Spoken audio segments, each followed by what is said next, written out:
Bismillah walhamdulillah wa salatu wa salam ala rasulillah amma ba'd. Assalamu alaikum wa rahmatullahi wa barakatuh.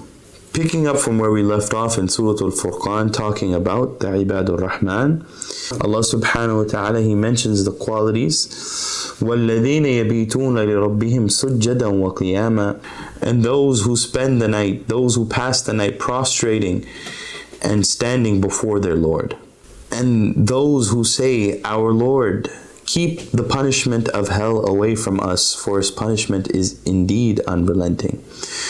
So they spend the night in prayer. The Prophet ﷺ, he mentions in a hadith as well, يَا أَيُّهَا النَّاسِ أَفْشُوا السَّلَامُ وَأَطْعِمُوا الطَّعَامِ وَصَلُّوا بِاللَّيْلِ وَالنَّاسُ نِيَامٌ تَدْخُلُوا جَنَّةَ رَبِّكُمْ بِسَلَامٍ أو كما قال عليه الصلاة والسلام.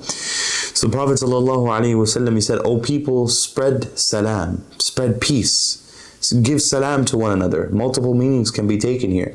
And that was one of the qualities that we mentioned in the previous video. Salam. Whenever anyone says something negative to the Ibadur Rahman, to the Abdur Rahman, to the servant of the most compassionate, he responds with peace. He or she responds with peace. And the Prophet ﷺ, so he said the first thing is to spread peace. Afshu salam wa at'imu at-ta'am, and feed people food. Wa sallu bil-layl wan nasu niyam, and pray in the night when people are sleeping. You will enter the paradise of your Lord with peace. These individuals, they stand before Allah subhanahu wa ta'ala. They spend their nights in sujood. They spend their nights standing in front of Allah subhanahu wa ta'ala and praying. And they make dua, Ya Allah, protect us from the hellfire. So they do not feel that because of their worship, because of their ibadah, they're all of a sudden going to be saved from the hellfire. In their worship, they are asking Allah subhanahu wa ta'ala to protect them.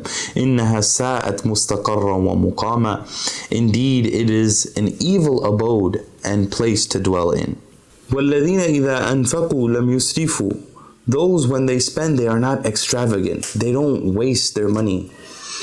And nor are they extremely stingy. وَكَانَ بَيْنَ ذَلِكَ قَوَامًا, they are balanced in between. So in Islam, we always try to find the balance. And every person is different. Everyone's financial capabilities are different.